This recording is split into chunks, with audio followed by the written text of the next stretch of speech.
So, howdy. Y'all are supposed to say howdy. If you've been at one of my presentations before, you'll learn that. So, my name is Kristie Orr, and I work in disability services at Texas A&M University. So, my topic is philosophical versus practical. How do you do business? And I realized there should have been a question mark at the end of my title like 2 days ago. So Melanie's, failure, I'm okay, I'm owning up to that. Should have a question mark. But I kind of want to explain why this topic came about for me. I'm an idea person, and I just get ideas all the time. I'm learning to write them down so I don't lose those ideas. But I've been thinking over the last year or so about how much we talk about the social model in a head. And I'm going to say right now, I love the social model, and we're going to talk a little bit more about it. I'm not going to give you a definition, but I'm going to kind of talk about what it means to me. But my struggle is that I'm at Texas A&M University, which you may or may not know is one of the biggest universities in the country. So we work with a lot of students. And sometimes the social model is hard to implement. But when we come to the conference, I hear a lot of people saying, oh, yes, we use the social model, as if that's it. It's the end. Like we are doing it in everything we do in all ways. And I have been thinking about how we want to make sure that we recognize that the social model is more of a goal than an end result. I don't think anyone here in this room is totally into the social model, or else you wouldn't be in this room because you wouldn't have a job because there would be no need for a disability services disability resource center. So I kind of just wanted to acknowledge that and talk about what does that mean? How do we keep doing work if we have this philosophy that doesn't always match with the practical what we're doing? So I want to start with this cartoon. If you have not seen it before, the cartoon has a line of animals. So there's a bird, a monkey, a penguin, an elephant, a goldfish in a bowl on a log, a seal, and a dog. And they're all lined up, and behind them is a tree, a pretty big tree. And in front of them is a man sitting behind a desk. And the man says, "For a fair selection, everybody has to take the same exam. Please climb that tree." So I think we can all agree, if you haven't seen this before, I think it's a great example of why we do what we do. It is not a fair assessment of someone's abilities or these animals' abilities to tell a goldfish that it has to climb a tree to see if it is as able as a monkey, right? So that's, for me, kind of how I look at the social model. For me, what it means is that we look at disability as an aspect of someone's identity or diversity. It's diversity versus being something that needs to be changed or worked on or even accommodated, which I know it's a word, it's what we do, it's what I do. But it's an aspect of diversity. So that's, to me, what the social model means. There's much longer definitions. You can get into much more than that, but I just kind of wanted to cover really simply because, again, I think we say the word social model, but not everybody really knows what that means. So to me, that's what it means. So at Texas A&M, we, over the past year, because of Adam Meyer, so I'll give him some credit here, we decided last year to start talking about the why behind what we do. And so through this process, we came up with the following guiding principles. So this is a statement that we have on our website, and it's something that we as a staff all agreed that we believe in. So disability services exercises these principles to promote an environment where disability is seen as a valued aspect of diversity. Equity, which is access is achieved only when all students can fully participate in the educational opportunities, activities, and services offered by Texas A&M University. Collaboration. Access happens when individuals from across campus come together to meet the needs of a diverse community of learners. Excellence. We strive to establish best practices through leadership in addressing barriers to access and furthering the global conversation on disability in higher education. So every one of my staff members work together to come up with these, and these are what guide what we do. So I feel like that's important to acknowledge and to say because that's our philosophy, and that is what we believe in. So philosophically speaking, what does that mean? So if we're following that philosophy, that would mean universal design for learning would be happening in all classrooms. All instructors would be using universal design principles and would be really integrating that across campus. So that's not to say that's not happening in some places, but philosophically it would be everywhere. There would be no need for accommodations. So I already mentioned that. So we wouldn't need to have people accommodated because they would already have access, which includes no time limits on exams. That's what I really struggle with when we try to talk about how to integrate universal design for learning. As long as there's a time limit on an exam, it's really, really hard to fully integrate universal design in your classrooms. There'd be instantaneous access. So there would be no need to make a request for accommodations because there would always be access. There would be interpreters at every event and in every class, which would be great news for the sign language interpreters because they would have a lot of job security. And transcriptionists, I should also include, would always be available. And then every video would be captioned. I don't know if that's an issue for you guys on our campus, but we're really trying. But professors still want to say, tell me when there's a student in the class, and then I'll caption the videos. You know, if we were really following the social model philosophically, every video would be captioned across campus. That would be awesome. So by a show of hands, who actually has all of these happening on their campus right now? Okay, awesome. So nobody's hand was raised, which is not surprising. It's kind of my point. How many people would love to see this happening on their campus by a show of hands? Yeah, pretty much everybody would love to see that happening. So why are we not doing that? So practically speaking, so this is where I got down to, okay, this is my struggle, is practically. So we have deadlines for things, right? How many people have a testing center that's associated with their office? Probably almost half. It looks like maybe it's early in the morning. People are kind of halfway raising their hands. So we do. At Texas A&M, we give over 15,000 exams each year. So if we did not have deadlines for things, students giving us notice, if they all just showed up on the day of their exam without telling us that they had an exam, I can't fathom how that could even happen. Now, philosophically, in my ideal world, that would happen. Students shouldn't have to do something more than what other students without disabilities have to do. But practically speaking, I don't know how that could happen. Accommodations are needed, you know. We talked about the testing times already. So if there's a classroom and you only have 50 minutes to take a test because then the next class is going to come in afterwards, students that need extra time, how do you build that in? How do you just have every test a take-home test? You know, so that's where we see accommodations are something that are needed. Technology. All of the new technology coming out, we have, not all technology is accessible. We're working towards that, and that's what we always preach, but that doesn't always happen. So practically speaking, we have to know what technology is accessible. Sometimes we have university policies that interfere with our ability to actually kind of follow through with that philosophical. So an example that I thought for that would be like scholarships that have a certain number of hours required in order to get that scholarship.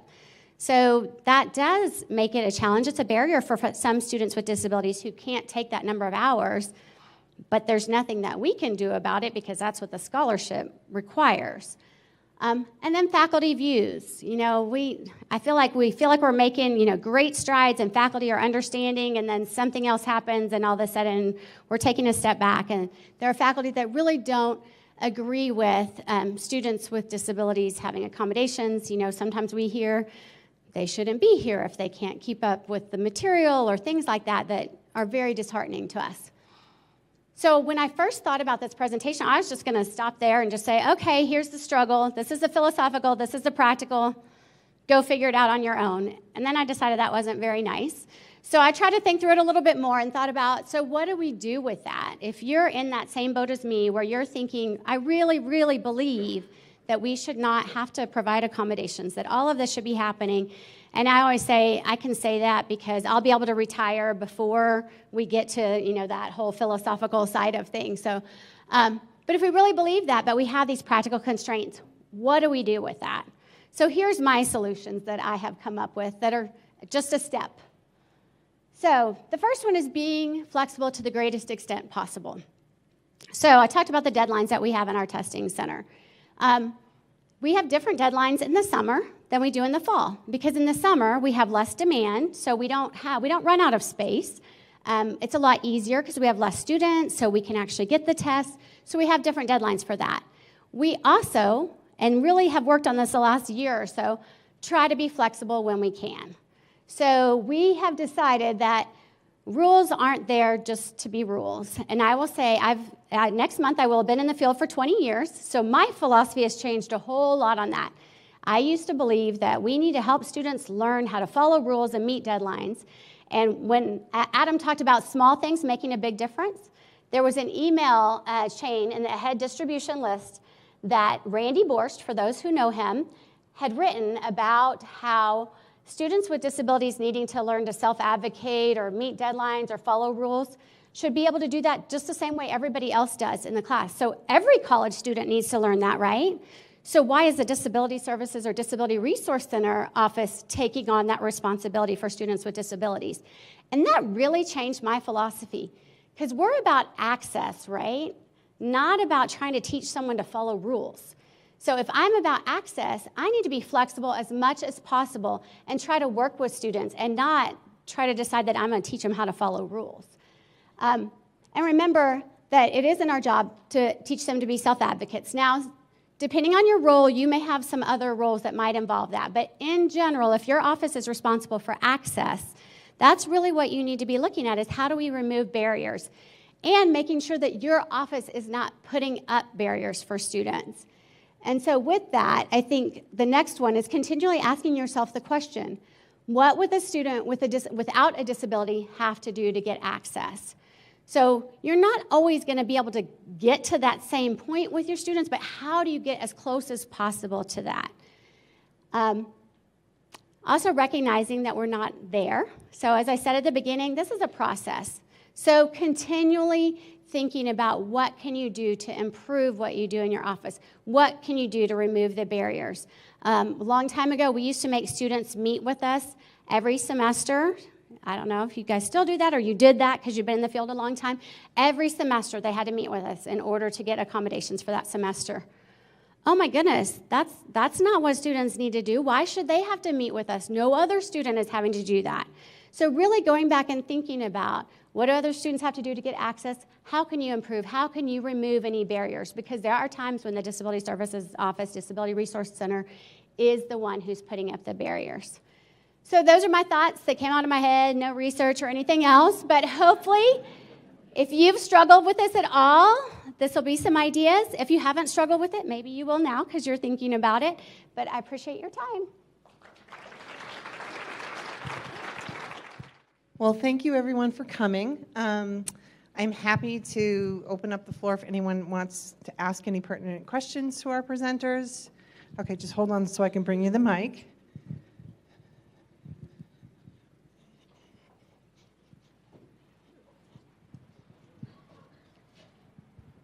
I'm just interested, if you're not requiring them to come see you often, what is the procedure?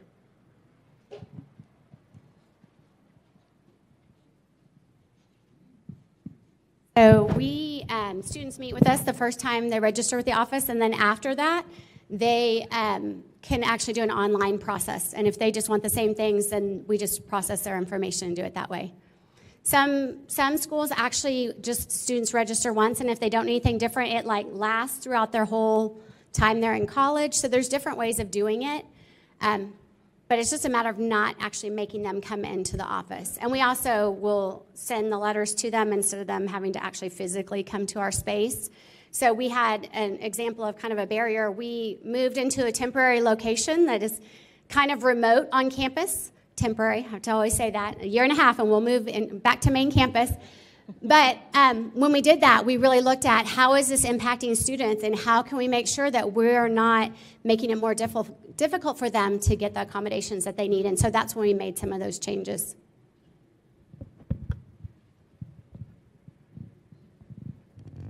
Okay, well, if there are no other, oh, wait a minute, I see another hand out there.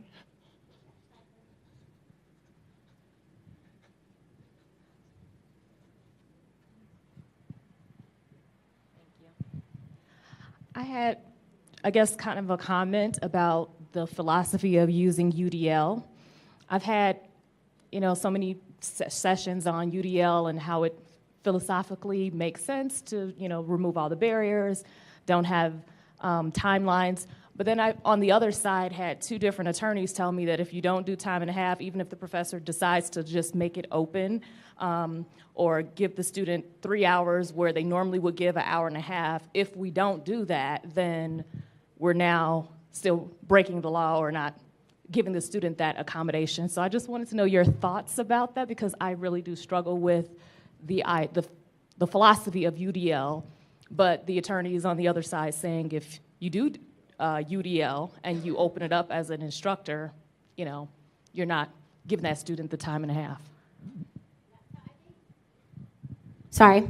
So I think that universal design for learning encompasses a whole lot of things. When you're talking about extra time, that's exactly what I was talking about. As long as there is a time limit of any sort on a test, you're going to run into that issue. So you can't have a professor say, well, the test is only going to take an hour and a half, so I'm going to give everyone 3 hours, so that means I'm giving the student with a disability double time. You can't do that. So that's exactly right. What the attorneys are telling you is correct, at least in my understanding. I am not an attorney. So that's where you would have to look at, is every test a take-home test? That's the only thing in my head that I have thought of that could be potentially some sort of universal design with testing. But again, what university is going to have every single test, a take-home test that's only supposed to take like an hour, but you have a week to do it or whatever? That's not really probably practically speaking. So again, that's why universal design it's not a limit. It's let's try to think outside the box. What can you do? How can you provide more access versus an actual absolute? If you do 1, 2, 3, 4, 5, you'll be there and you've got it. Hi, I have a question for Adam. How did you respond with love to that email? He said, I love you very much, faculty member.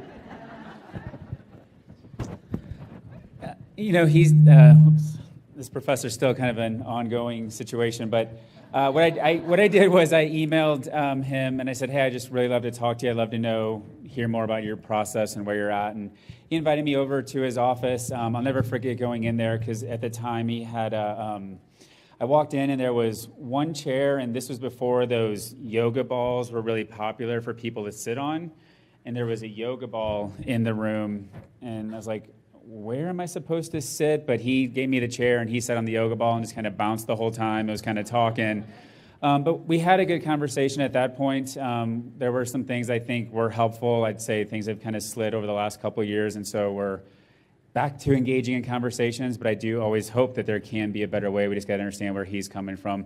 The one thing I learned from that conversation was we were really on the same page in a lot of ways. He just used a different language than I did, so as I was trying to point that out, I think that really helped him to see that we're not necessarily so far off. So, yeah.